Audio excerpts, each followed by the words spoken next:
Black Bruin Fight Club Türkiye'yi sunar. Bir tele röportaj yapalım mı? Şu an kayda alıyorum seni. He, şu an mı? Olur. Tamam.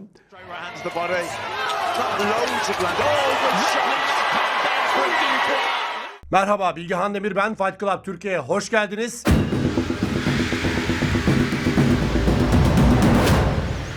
Kadınlarda unvan birleştirme mücadelesi geride kaldı. Bir tarafta WBC'nin dünya şampiyonu Caroline Dubois, diğer tarafta ise WBO'nun şampiyonu Terri Harper vardı. Hangi siklette? Hafif siklette. Hafif siklet kimin sikleti? IBF'te dünya şampiyonu olan Elif Nur Turhan'ın sikleti sevgili arkadaşlar. Böylesine önemli bir mücadelede iki şampiyon boksör karşı karşıya geldi İngiltere'de. Her iki boksör de İngiliz. Terri Harper zamanında Cecilia Brækhus gibi dünya çapında bütün kemerlerin sahibi olmuş. Rakibiyle karşı karşıya geldiğinde berabere kaldığında o zaman çok popüler hale gelmişti Terri Harper. Sonra Alicia Baumgartner'la da mücadele verdi. Ve onunla yapmış olduğu mücadelede kaybetse de yine de Terri Harper zamanı geldi, dünya şampiyonu oldu ve bu dünya şampiyonluğunu korumak için de bir diğer şampiyon Caroline Dubois'ın karşısına çıkmış oldu. Caroline Dubois. Dubois deyince aklınıza kim geliyor? Daniel Dubois. Ağır siklette dünya şampiyonluğu yakalamış. Hatta Joshua'yı efsanevi bir şekilde knockout etmiş. Daniel Dubois'dan bahsediyorum. İşte onun kız kardeşi. Bu iki şampiyon karşı karşıya geldi. Sweet Caroline Dubois. Ve çarpışma 10 round boyunca devam eder mi diye beklediğimizde mücadelenin ilk roundundan 5. rounduna, 6. rounddan 10. rounduna bambaşka roundlardı. Bambaşka bölümlerdi. Buraya geleceğiz. Maçın öncesine gittiğimizde tartıda 29 yaşındaki Terri Harper 1.74'lük boyuyla 61.1 kilo geldi tartısında. Hafif siklette maksimum 61.2 kilo olmak zorundasınız. Caroline Dubois'a baktığımızda ise 60.9 kilo olarak tartıdan indi. Karşılaşmadan bir gün önce yapılan tartıda işte bu görüntüler dikkat çekti. Sevgili boks severler, her iki boksör de kendi evlerinde maça çıktılar. Ama Caroline Dubois'ın Amerika Birleşik Devletleri'nden özellikle Miami bölgesinde kamplar yaptığını biliyoruz. Ve Amerikan boksuyla da çok yakından ilgilendiğini ve onlarla birlikte çarpıştığını, antrenmanlarını onlarla birlikte yaptığını da sizlere aktarmak isterim. Çok önemli bir detayı daha aktarmak istiyorum sizlere sevgili boks severler. Caroline Dubois ve Terri Harper arasında yapılacak bu mücadelenin galibiyle Elif Nur Turhan'a maç yaptırmak istiyorlar. Bu maç biter bitmez Elif Nur Turhan'ın telefonu çaldı hemen. Arayan Eddie Hearn'dü. Ve ona bir şeyler söyledi. Sevgili boksseverler, bu detayları birazdan aktaracağım. Biz maça dönelim. 29 yaşındaki Terri Harper 25 yaşındaki diğer şampiyonla çarpışmak için ringdeydi. Bu organizasyonu Jake Paul yapıyor arkadaşlar. MVP. Artık yeni oluşumlar var. Zuffa Boxing geliyor. Biliyorsunuz 4 büyük federasyonun çatısı altında yapılır karşılaşmalar. Ama sanki birileri bu federasyonların tamamen yok olmasını ve kendi federasyonlarını ortaya çıkarmak gibi de niyetleri olanları ben zamanında videolarla anlatmıştım. O günler geldi. Bu kadar büyük para harcıyorlarsa bunun altında kendi oluşumlarını, kendi federasyonlarını kurmak var demiştim. Suudi Arabistan'daki yapılanmayla alakalı olarak. Şimdi o Zuffa Boxing'e döndü. Dana White vasıtasıyla da organizasyon gerçekleştiriliyor. Bir diğer tarafta da Jake Paul hem kendi karşılaşmalarını düzenleyerek dünya çapında bir nam saldı. Yayıncı kuruluşlar buldu kendisine. ESPN olsun, Netflix olsun, Sky Sports olsun. Gerçekten kendini yayınlatmayı da başarıyor Jake Paul. İyi paralar da yatırıyor. UFC'nin elinden dövüşçüler alıp kendi organizasyonlarına sokuyor. İşte bahsettiğim bu oluşumun organizasyonuydu. Dubois ve Harper arasında yapılan gece. Sevgili boks severler, bu gecenin başlangıcında her iki boksör ringe çıktığında, hakem onları ortaya davet ettiğinde her şey büyük bir çarpışmanın beklentisi içindeydi. Maç başladı. 1. round, 2. round, 3. round, Hiçbir şey yok. Terry Harper 4. roundda bir tane denk getirebildi. Düşünün. Maçta hiçbir şey yaşanmıyor. 5. round oldu. Yine hiçbir şey yok. İlk 5 roundun parasını kesseler, size yarım ücret ödeyeceğiz deseler haklılar. Öyle bir durum vardı. Hatta ben de Elif'le orada telefonda yazışıyordum. Bu nasıl maç ya falan diye böyle bu kadar risksiz, bu kadar yani kendini korumalı bir unvan birleştirme mücadelesi olmamalıydı diye düşündüğümüzde 6. round gelip çattığında bambaşka bir maç ortaya çıktı. Straight right hands the body. Loads of land. Oh, the shot! Önce vücuda çalıştı. Daniel Dubois'ın kız kardeşi Caroline Dubois. WBC'nin dünya şampiyonu. Bunları bastıra bastıra söylüyorum ki hep hafızalarınızda kalsın diye. Sonra bir sağ direk vurdu. Arkasından bir solla Terry Harper'ı indirmeyi başardı Caroline Dubois. Caroline Dubois rakibini knockdown ettikten sonra öyle hırslanmıştı ki önceki basın toplantılarında böyle yüz yüze röportajlarda araları çok gerilmişti. Then what's You know gonna what's gonna happen? happen? What's gonna happen? What's gonna happen if I don't get you out? Well, you need to train. Go. You I've need trained to this morning. I trained yeah, this morning. me too. I trained this morning. Yeah, me too. And then at the weigh-in, they both kind of had just about enough room, although Harper again... O knockdown'u gerçekleştirir gerçekleştirmez Caroline Dubois bir anda böyle çıldırdı, acayip agresifleşti. Maçın hakemi Victor Loughlin onu uyarmak zorunda kaldı sert bir şekilde, ne yapıyorsun diye. Köşesine gitmediği için de hakem saymadığı için de Terry Harper ayağa kalktı, kendine geldi, maça devam etti. Belki de knockdown'un arkasından knockout da gelebilirdi. Kendi knockout'unu Caroline Dubois bu şekilde engellemiş oldu. Böyle de bir not var. 7. round geldiğinde yine Caroline Dubois mükemmel bir roundu geride bıraktı. Rakibini sürklase etti. 8. round. Terry Harper hala piyasada yok. Hala Terry Harper çok etkisiz. Ne zaman ki kafa kafaya bir çarpışma oldu, Terry Harper'ın burası açıldı ve kan revan içinde kaldı yüzü. İşte burada oyun stili değişti bir anda. Terry Harper dişi aslana dönüştü, dişi kaplana dönüştü. There's nice left hook from Harper. 9. ve 10. roundlarda rakibine adeta kök söktürdü. Maç yapmayı, Terry Harper olduğunu ve dünya şampiyonu bir boksör olduğunu hatırladı 9. roundda Terry Harper. Ama artık çok geçti arkadaşlar. Çok geçti. Atı alan Üsküdar'ı geçmişti. Ve karşılaşmanın sonucunda kazanan Caroline Dubois oldu ve WBC'nin dünya şampiyonu olmakla kalmadı. Aynı zamanda WBO Federasyonu'nun şampiyonluk kemerini de Terry Harper'dan aldı. Sweet Caroline Dubois. 98-91 iki hakem böyle verdi. Bir hakem de 97-92'lik skorlarla açık ara galibiyeti verdiler Caroline Dubois'a. Ve hak etti maçı. Gerçekten de maçı kazanmayı hak etti. Bu karşılaşmayı izleyenler arasında çifte olimpiyat şampiyonu ve profesyonel boksta dünya şampiyonlukları yaşamış çok önemli bir isim Claressa Shield da vardı. O da izleyiciler arasındaydı sevgili boks severler.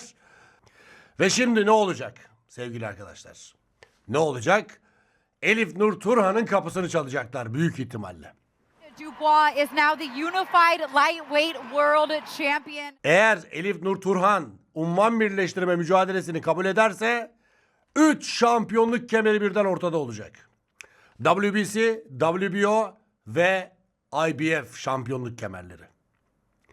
Bu şampiyonluk kemerlerinin ortada olup olmayacağıyla alakalı olarak kararı elbette hem Caroline Dubois'ın patronları hem de Eddie Hearn, Elif Nur Turan'la birlikte karar verecekler.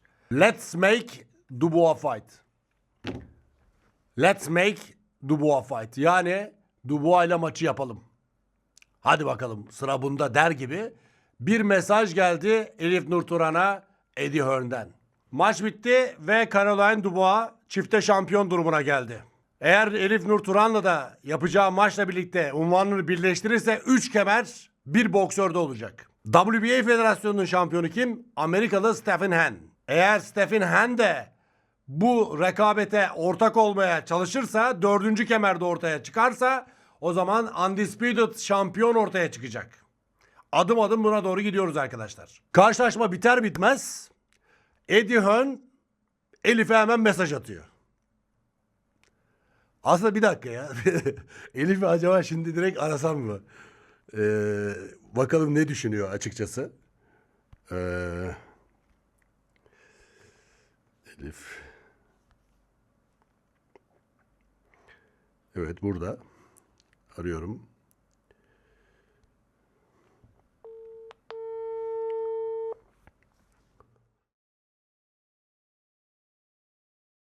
Alo. Elif merhaba, Bilgehan ben, nasılsın? Merhaba, iyiyim. Teşekkür ederim. Siz nasılsınız? Sağ ol. Yayındaydım da Harper'la Dubois'ın karşılaşmasını bir kayda alalım dedik. Böyle insanlara anlatalım, Türkiye'de Elif'in en büyük muhtemel rakipleri diye. Sen izlediğini biliyorum maçı. Bir tele röportaj yapalım mı? Şu an kayda alıyorum seni. Şu an mı? Olur. Tamam. Hemen soruyu sormak istiyorum. Nasıl buldun maçı? Gerçekten işin hakkını verdiler mi? Unvan maçından ziyade bir unvan birleştirme mücadelesi gibi miydi? Sen ne düşünüyorsun? Açıkçası yani beklentimi karşıladı mı diye soracak olursanız biraz temkinliydi. İki taraf da çok dikkatli dövüştü. Özellikle ilk roundlar yumruk sayısı çok azdı. Birbirlerinden sanırım hem yumruk almak hem de maça başlamak için biraz düşünceli ve bekleyiş içindelerdi. Öyle görünüyordu. Sonrasında Caroline'in bir sağlam bir yumruğuyla saydırınca tabii Terry Harper'da o yumruktan sonra birazcık mental olarak daha geride oldu. Zaten mental geride olunca ne kadar hazırlık olursa olsun biraz daha geri planda oluyorsunuz. Yani açıkçası bilmiyorum, güzeldi. Yani maç için şu anda bir şeyler de söylemek istemiyorum aslında. Çok fazla yorum ve telefonda açıyorlar bana. Hani şimdi sen Dubois'la mı dövüşeceksin, sırada o mu var falan diye. Hatta buradan söyleyeyim size de, Eddie Hearn de maç biter bitmez bana mesaj yazdı. Dubois'la dövüşüyor muyuz şimdi diye. O da sanırım heyecanlandı. Tabii doğal olarak yani bizim sonuçta şimdiki rakibimiz de Dubois. Çünkü 2 kemeri de o aldı ve tartışmasıza oynayacak ikimiz şu anda. Yani temkinli oldukları için çok fazla aslında beklentiyi karşıladığını düşünmüyorum. Yine de güzel bir maçtı yani. Hemen mesela hemen oturmak ister misin masaya, sözleşmeyi imzalamak ister misin? Yani ben bu maçı istiyorum havasında mısın, yoksa bir maç yapayım öyle mi? Veya sırada bir maçın var mı? Yani aslında şu an Mayıs ayında Kıbrıs'ta bir maçımız olacağını konuştuk Eddie Hearn'le. Ama geçenlerde bana bu maçın sonucuna göre dövüşeceğimizi söyledi. Bilmiyorum, biraz şu an netlik yok ama sanırım Eddie Hearn bu performanstan sonra benim herhalde birazcık daha hızlı bir şekilde maç yapmamı istiyordur. Çünkü kemer birleştirme, tartışmasız, bunlar biliyorsunuz en önemli ünvanlar bunlar. Evet. Biz tabii hazırlıklarımıza her zaman en iyi şekilde devam ediyoruz. Şu anda da Bayburt'ta kamptayız. Evet. Yani hiçbir an bile rehavete kapılmadan, çünkü rakiplerimiz de gerçekten iyi hazırlanıyorlar. O yüzden bizim de her an hazır olmamız gerekiyor. Yani şimdi mesela burada performansını en iyi şekilde en üstte tuttuktan sonra belki çok uzun bir süre ara vermeden de benimle maç yapmak isteyebilir. Evet. Dubois olsun, işte biliyorsunuz Stephen Han da Mayıs'ta rövanş yapacak Holly Holm'la. Yani belki benimle en son dövüşmek isteyeceklerdir ama Eddie Hearn sanırım biraz yani aceleci gibi görünüyor. İstiyor bir an önce olsun. Biz de zaten dediğim gibi yani hangi maç olursa olsun, ne zaman olursa olsun her zaman hazır olmak için elimizden gelen her şeyi yapıyoruz. Bakalım, göreceğiz. Şimdi insanlar zaten yorum yapmaya başladılar. Bu Dubois'ın kazandığı şeyden sonra, maçtan sonra o postun altına yorum yapmaya başladılar. İşte hani Elif Turhan mı işte geliyor, şimdi onunla mı, işte ne zaman olacak falan diye. Bu şekilde yani zaman bize gösterecek ama biz tabii ki üzerimize düşeni en güzel şekilde burada hazırlık anlamında yaptıktan sonra inşallah ülkemize yine en güzel şekilde ilkleri yaşatmaya devam ederiz inşallah. Tek amacımız bu. İnşallah. Sana çok güveniyoruz. Amur hocam ne dedi izlerken?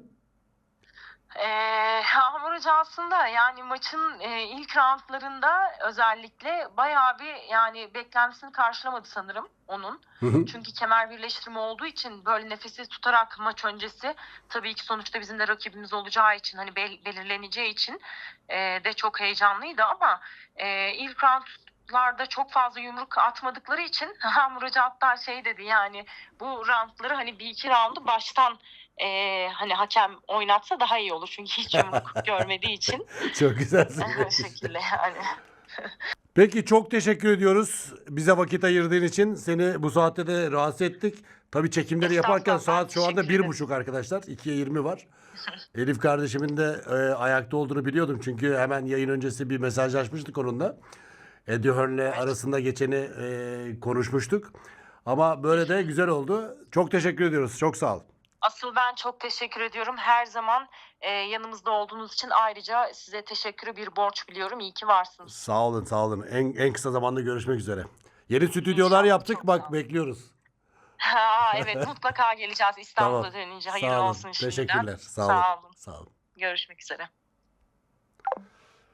Evet arkadaşlar, böylesine güzel bir sürpriz yaptık. Böylesine bir telefon bağlantısı da gerçekleştirmiş olduk. Caroline Dubois'ın en muhtemel rakibi Elif Nur Turan'da. Sevgili arkadaşlar, yayınımızın sonuna geliyoruz.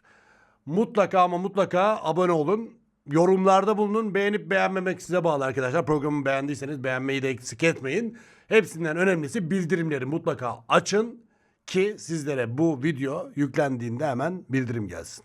Siz de hemen şak diye izleyin. Çok teşekkür ediyorum. Kendinize iyi bakın. Hoşça kalın. Sağlıkla kalın. Takibi sürdüreceğiz. Black Bruin Fight Club Türkiye'yi sundu.